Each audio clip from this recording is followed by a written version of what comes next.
están? Soy Gustavo Alzate. Esta semana vamos a hablar acerca del egoísmo. El texto base de estudio para hoy es Filipenses capítulo 2 versículos del 3 al 4 que dicen: no hagan nada por egoísmo o vanidad, más bien con humildad consideren a los demás como superiores a ustedes mismos. Cada uno debe velar no solo por sus propios intereses, sino también por los intereses de los demás. Ahora bien, digamos que el diccionario, una definición que encontré en internet acerca de egoísmo es la siguiente: que el término egoísmo hace referencia al amor excesivo e inmoderado que una persona siente sobre sí misma y que le hace atender desmedidamente su propio interés. Por lo tanto, el egoísta no se interesa por el interés del prójimo y rige sus actos de acuerdo a su propia conveniencia. Entonces, muestras de egoísmo podemos encontrar en las empresas donde trabajamos y vemos, por ejemplo, casos de personas con cargos de responsabilidad, con cargos de autoridad que al momento de existir problemas, ellos quieren es cuidar su figura, su rol y empiezan a buscar culpables, a buscar justificaciones, a lanzar acusaciones en vez de empezar a primero a asumir su responsabilidad como jefes, como cabezas y segundo en buscar soluciones. También vemos en este tipo de personas que en vez de potencializar el talento de las personas que están bajo él o a su mando, lo que buscan es tener sirvientes, tener personas que les obedezcan y así alimentar su propio ego, buscando finalmente su propio beneficio. También lo encontramos entre pares, cuando tú ayudas a otro, pero después esa ayuda la sacas para tu conveniencia, para justificar que no has podido cumplir con lo tuyo porque estabas trabajando en lo del otro. Eh, Encontramos ejemplos de falso liderazgo ante compañeros, ante jefes, y lo que finalmente buscan es sobresalir, poder crecer y estar por encima de los demás y finalmente es ganarse el favor del jefe en beneficio propio más que en beneficio de sus compañeros o su empresa. Esto lo encontramos también en nuestros hogares, cuando nosotros como varones intentamos imponer la figura de autoridad sobre nuestras parejas, sobre nuestros hijos, cuando pensamos en nuestros sueños, en nuestro beneficio personal por encima de las metas y beneficios familiares.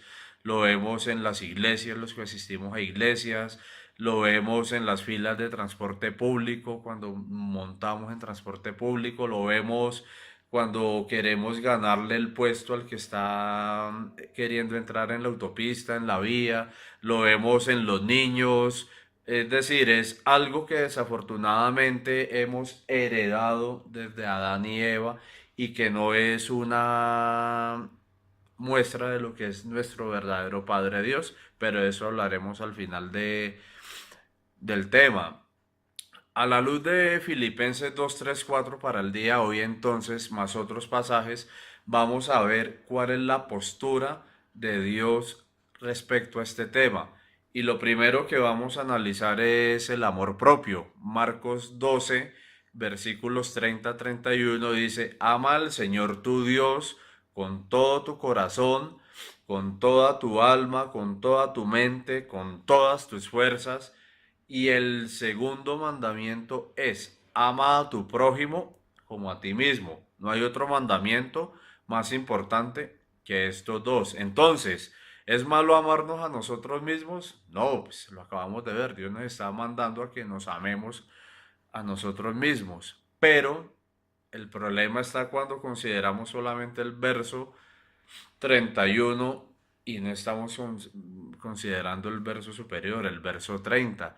Y lo primero que notamos es entonces que hay prioridades. Lo primero es amar a Dios, darlo todo por Dios, porque nos pide emociones, pensamientos, nuestro corazón, nos pide todo nuestro ser. Cuando habla de fuerza, nos pide nuestro ser físico, nuestro tiempo, nuestra disposición, nuestro cansancio. Y ahí sí, ame al prójimo. Ahí sí, ámese a usted mismo. Y si te amas a ti mismo, tienes que amar al prójimo también. Entonces, ¿qué vemos? Primero, amar a Dios. Cuando nosotros nos disponemos a amar a Dios sobre todas las cosas, ahí estamos empezando a ganar la batalla contra el egoísmo y estamos empezando a impregnarnos de esa genética divina que sí es la que tenemos que heredar de Dios y que mediante la obra de Cristo en la cruz la vamos a empezar a recibir, solo si creemos. Entonces, primero amas a Dios, empiezas a triunfar sobre el egoísmo. Después te empiezas a amar a ti mismo. Y amarnos a nosotros mismos es saber tomar buenas decisiones, alejarnos de lugares que nos contaminan, a alimentarnos físicamente bien, a hacer ejercicio, a tratar de tener las mejores cosas para nosotros. Y esto no está mal. Está mal en la medida en la que se convierte en nuestra prioridad, aún por encima de amar a Dios y aún por encima de amar a nuestro prójimo, a nuestro semejante. Por eso, en la medida en la que nosotros nos amamos y queremos eso para nosotros y estamos conectados con Dios, el amar al prójimo debe ser algo natural. Y si no lo es, entonces debe de ser una decisión mental, porque el versículo 30 lo dice: ama a Dios con tu mente, con tus decisiones. Decide también, así como te amas a ti mismo, amar al otro. Ahora, es natural protegernos a nosotros en situaciones de peligro, sí, sí lo es. Lo que no es natural es no asumir nuestras propias culpas, nuestras propias responsabilidades ante nuestros errores. Esto lo vemos en Génesis capítulo 3 versículos 11 y 13, y dice: ¿y quién te ha dicho que estás desnudo? Le preguntó Dios. ¿Acaso has comido el fruto del árbol que yo te prohibí comer? Dios ya lo sabe todo. Y Adán responde: la mujer que me diste por compañera me dio de ese fruto y yo lo comí. O sea, no es culpa de Adán, es culpa de Dios que le dio esa clase de mujer. Digamos que Dios lo pasa por alto y en el versículo 13 entonces va a la mujer. Y Dios le pregunta a la mujer: ¿qué es lo que has hecho? Y Eva responde: la serpiente me engañó y comí. Contestó ella. O sea, ninguno de los dos asumió su culpa. Ninguno de los dos asumió la responsabilidad cuando Dios ya les había dicho: no lo hagan. ¿Sí? No se debía hacer. Pero entonces también hay que ver que no es correcto que yo me ame a mí y no ame al otro, que no le dé al otro, que no le sirva. Pero tampoco está bien darle al otro, servirle al otro, entregarle todo al otro y olvidarme de mí, porque Dios me está mandando a que lo haga. También podemos ver el tema del libre albedrío acá, y esto lo encontramos en Primera de Corintios capítulo 10 versículos 23 y 24, que dice: todo está permitido, pero no todo es provechoso. Todo está permitido, pero no todo es constructivo. Que nadie busque sus propios intereses, sino los del prójimo.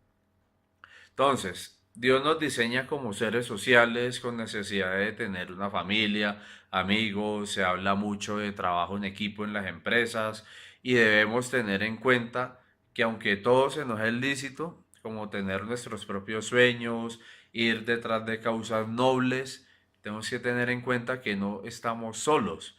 Y bajo esta perspectiva de que acabamos de leer de Primera de Corintios, entonces ya no todo se nos es bueno, ¿sí? Yo debo empezar a tomar decisiones consciente de que estoy rodeado de personas que se pueden ver afectadas negativamente de esto que yo estoy haciendo. Punto número 2: los peligros del egoísmo. Juan capítulo 12, versículos 3 al 6 dice: María tomó entonces como medio litro de nardo puro, que era perfume muy caro, y lo derramó sobre los pies de Jesús, secándoselos luego con sus cabellos, y la casa se llenó de la fragancia del perfume. Judas Iscariote, que era uno de los discípulos y que más tarde lo traicionaría, objetó: ¿por qué no se vendió este perfume que vale muchísimo dinero para dárselo a los pobres? Dijo esto no porque se interesara por los pobres, sino porque era ladrón, y como tenía a su cargo la bolsa del dinero, acostumbraba a robarse lo que echaban en ella.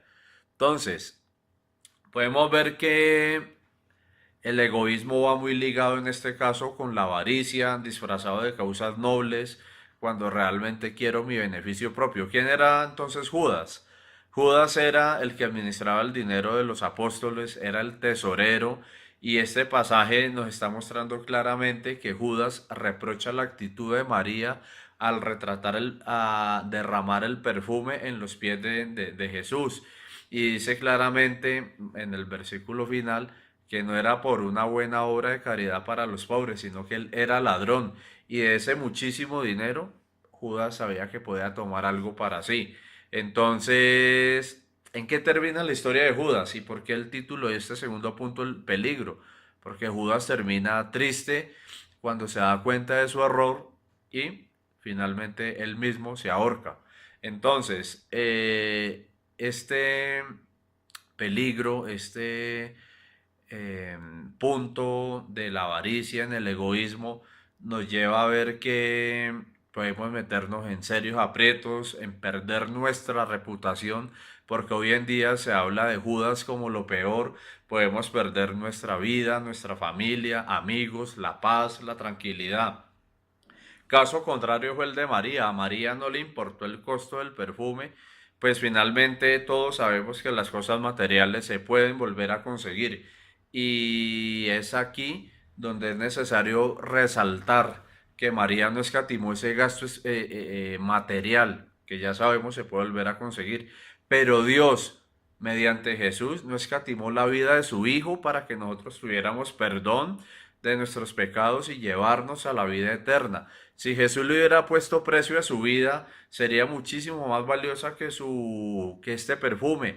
Jesús era Dios hecho hombre, es algo invaluable y eso no importó. Mejor dicho, cuando tú te guías bajo la palabra de Dios, cuando dices ser un fiel seguidor de Dios, el valor de las cosas materiales no importa y entiendes la magnitud de la obra de Cristo en la cruz, que no va detrás de ganancias materiales, sino que lo que pretende es el bien de todos nosotros. Ahora, entonces, finalmente en el punto 3, ¿qué es lo que demanda Dios? Dice Segunda de Crónicas, versículos 7-14, si mi pueblo, que lleva mi nombre, que se humilla y ora y me busca y abandona su mala conducta, yo lo escucharé desde el cielo, perdonaré su pecado y restauraré su tierra. Entonces, debemos someternos a la voluntad de Dios, reconocer que nosotros pecamos, que somos egoístas, que Él está por encima, que Él es santo.